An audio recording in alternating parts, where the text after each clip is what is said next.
안녕하세요. 사랑하는 성도님, 기쁨의 주님이 우리와 함께 하십니다. 우리와 함께 하시는 주님을 찬양합니다. 기도합시다.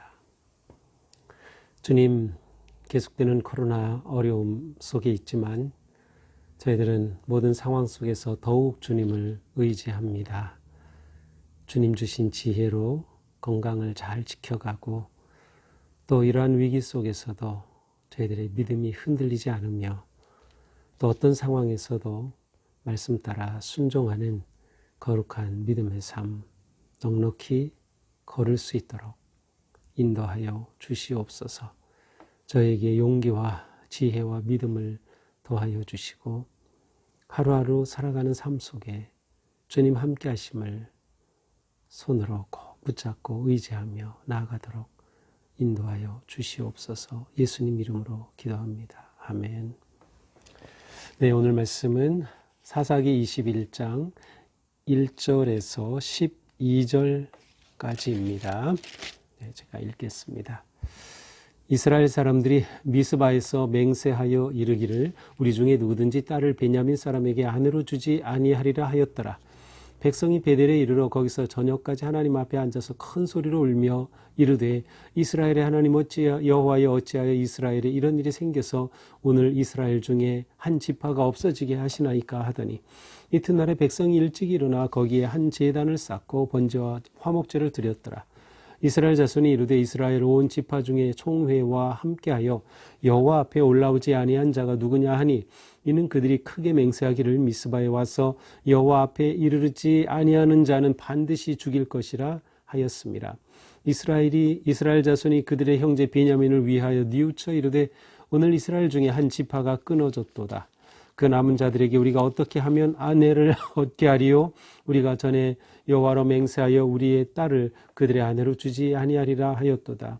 또 이르되 이스라엘 지파 중 미스바에 올라와서 여호와께 이르지 아니한 자가 누구냐 하고 본즉 야베스 길라앗에서는 한 사람도 진영에 이르러 총회에 참여하지 아니하였으니 백성을 계수할 때에 야베스 길라앗 주민이 하나도 거기 없음을 보았더라. 회중이 큰 용사 12,000명을 그리로 보내며 그들에게 명령하여 이르되 가서 야베스 길라앗 주민과 부녀와 어린아이를 칼날로 치라. 너희가 행할 일은 모든 남자 및 남자와 잔 여자를 진멸하여 바칠 것이니라 하였더라. 그들이 야베스 길라앗 주민 중에서 젊은 처녀 400명을 얻었으니 이는 아직 남자와 동침한 일이 없어 남자를 알지 못하는 자라. 그들을 실로 진영으로 데려오니 이곳은 가나안 땅이더라. 자, 이제 오늘 말씀은 이제 어제 본문까지 있었던 사건을 우리가 좀 알아야 하는데요. 우리가 그 이스라엘의 전체 진영과 베냐민 지파 간의 내전이 일어나는 것까지 우리가 보았습니다. 그리고 이제 토요일 주일 본문을 통해서는 실제로 3번의 전쟁이 있었습니다.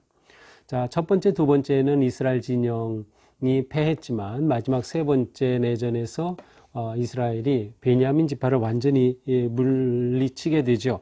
이제 그 결과가 20장 44절에 보니까 베냐민 지파 중에 엎드러진 자가 18,000명이었고요. 또 광야로 도망해서 림몬 바위 큰 길에서 5,000명을 또 죽였고요. 그 다음에 기돔에 이르러서 2,000명을 또 죽였습니다. 자, 이렇게 되면 전부 얼마가 죽었는가 하면 25,000명이 죽었습니다. 그래서 46절에 보면 베냐민 사람으로 칼을 빼는 자가 엎드러진 것이 모두 25,000명이니 다 용사더라. 원래 이제 베냐민 지파 중에 그 모였던 군사의 숫자는 26,700명으로 앞에 이제 나와 있어요. 그런데 25,000명이 죽었으면 이제 700명이 남아 있어야 되는데 나머지도 어떻게 되는지 어쨌든 여기 숫자에 잡히진 않았지만 다 죽고 남은 사람이 600명입니다. 그래서 47절에 보면 베냐민 사람 600명이 광야로 도망해서 림몬 바위에서 넉 달 동안 숨어 있었습니다. 자, 이런 상황에서 오늘 1절이 이렇게 되죠. 이스라엘 사람들이 미스바에서 맹세하여 이르기를 우리 중에 누구든 딸을 베냐민 사람에게 아내로 주지 아니라 하리라 하였더라. 자, 이 미스바 맹세, 이 미스바 총회의 내용은 이제 20장 1절로 돌아가면 거기에 보면 이제 모든 그 이스라엘 자손들이 단에서부터 브엘세바까지 길앗 모든 땅에서부터 다 모였죠. 그리고 미스바에 모였습니다. 바로 그때 그들 스스로가 스스로가 맹세했어요. 자, 우리 중에 이제 이 베냐민과 싸울 텐데 어떤 누구도 베냐민 지파에게는 우리 딸을 주지 않을 거다. 그러니까 베냐민 지파와는 결혼을 하지 않겠다는 거예요. 어떠한 관계도 맺지 않겠다고 그들 스스로가 맹세하였어요. 이것은 하나님께서 그들에게 이렇게 하라고 주신 게 아니에요. 그들 스스로가 베냐민 사람에게 딸을 아내로 주지 않겠다. 이렇게 맹세를 한 상태입니다.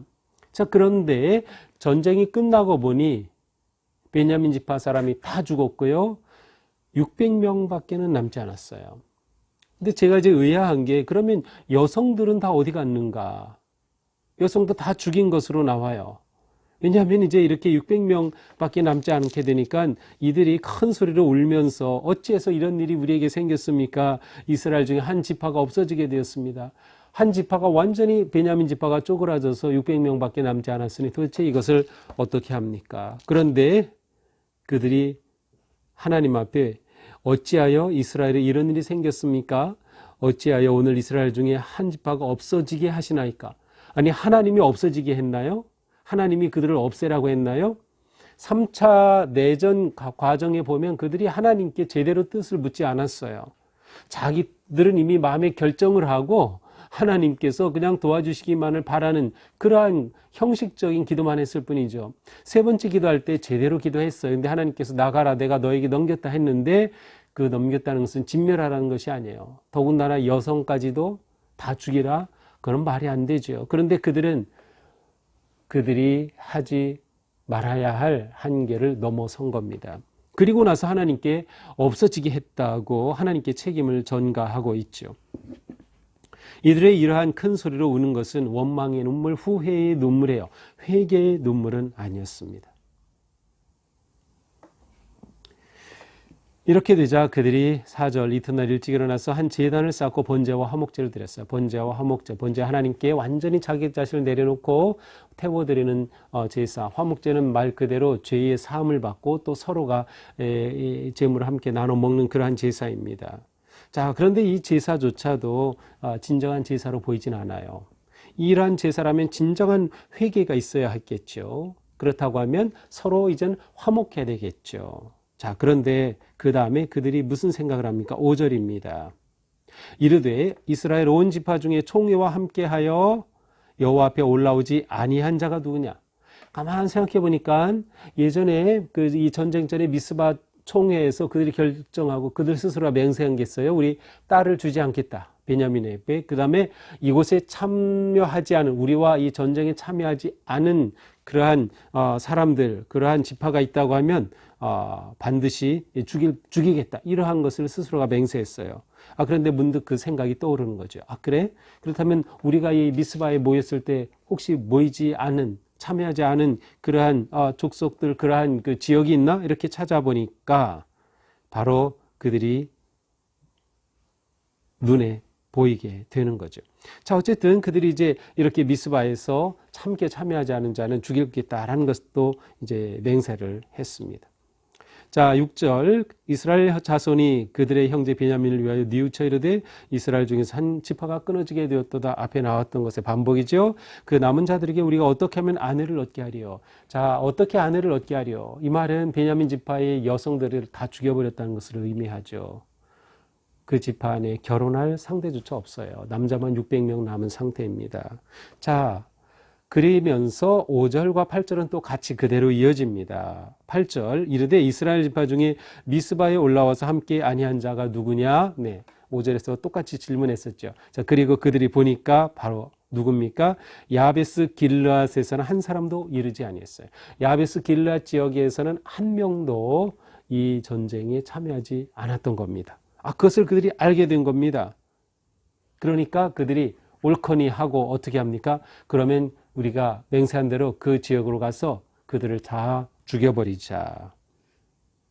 그 동족을 진멸하자는 겁니다. 그렇게 해서 어떻게 합니까? 남자와 함께한 여자, 결혼한 여자 다 죽이고 처녀만 남겨두자는 거예요. 그래서 12절에 보니까 길앗 주민 중에 젊은 처녀 400명을 얻었으니, 자, 이렇게 그들이 길르앗 야베스에 가서 그들을 다 동족인데 그들을 다 죽여버리고 여자만 남겼어요.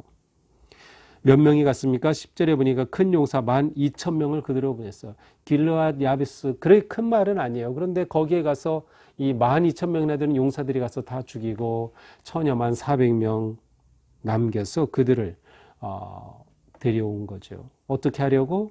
바로 이들을 베냐민 지파에 남아있는 600명들에게 아내로 주려고, 결혼하게. 그렇게 해야 이 지파가 결혼해서 아이를 낳고 또 살아남게 되는 거죠. 그들이 결국 생각해낸 방식이 이거였어요. 번제를 드리고 화목제를 드렸는데 어떻게 그들에게서 이런 악한 생각이 나오죠? 화목제물을 드렸는데 어떻게 그들이 동족을 죽이고 그곳에서 처녀를 빼앗아다가 베냐민 사람들을 위해서 아내로 삼게 주라고 하는 그런 생각을 어떻게 감히 할 수 있을까요? 결국 이들의 예배는 형식적인 예배였어요.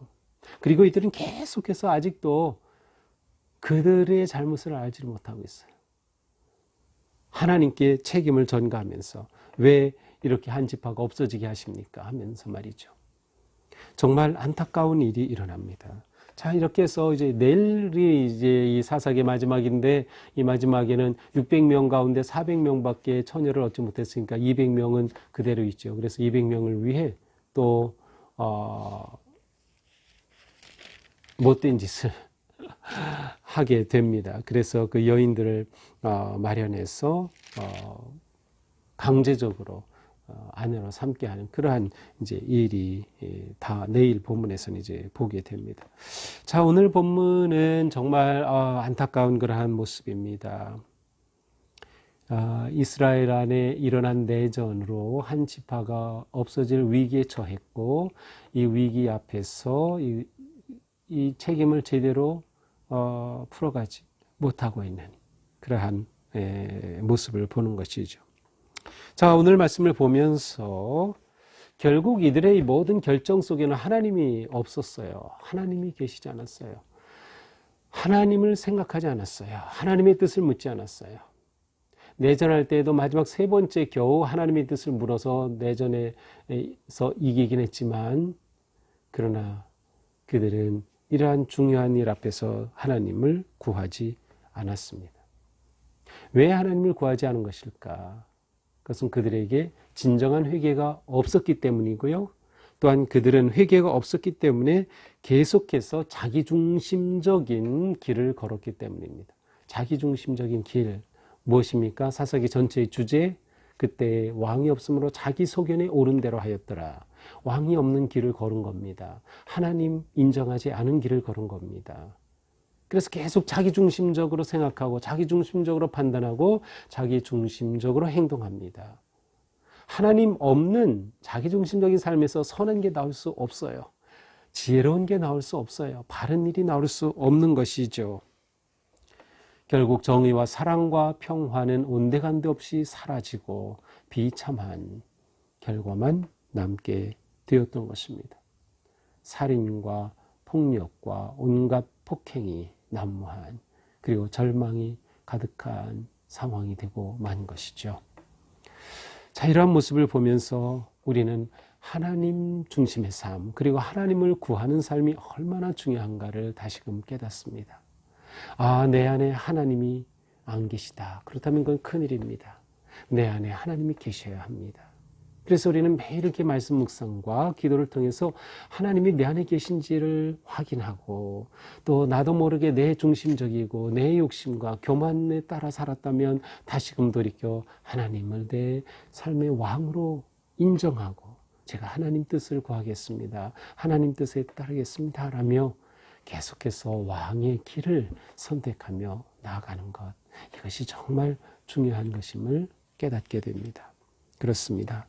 오늘 하루 우리 살 때에도 하나님 중심의 삶, 하나님을 내 삶의 주인으로 인정하는 삶, 또 하나님께 묻는 삶, 하나님의 방식을 따르는 그런 거룩한 삶에 승리하기를 주님의 이름으로 축복합니다. 기도합시다. 주님, 저희들이 하루하루 살면서 삶에 지치고 때로는 위기와 어려움 속에 하나님을 잊어버리고 내 중심적으로 내 뜻대로 내 생각으로 할 때가 많이 있습니다. 주님, 저희가 이렇게 연약하고 부족합니다. 용서하여 주시옵소서. 저희들이 진정으로 돌이켜 하나님을 삶의 중심에 모시고 하나님의 뜻을 구하고 하나님을 바라며 진정한 믿음의 길을 하나님께서 열어주시는 생명의 길을 걷게 하여 주시옵소서. 예수님 이름으로 기도합니다. 아멘. 네, 오늘도 우리 삶이 하나님을 하나님으로 인정하고 내 삶의 주인으로 모시고 따르는 그러한 복된 삶 되기를 축복합니다. 사랑합니다.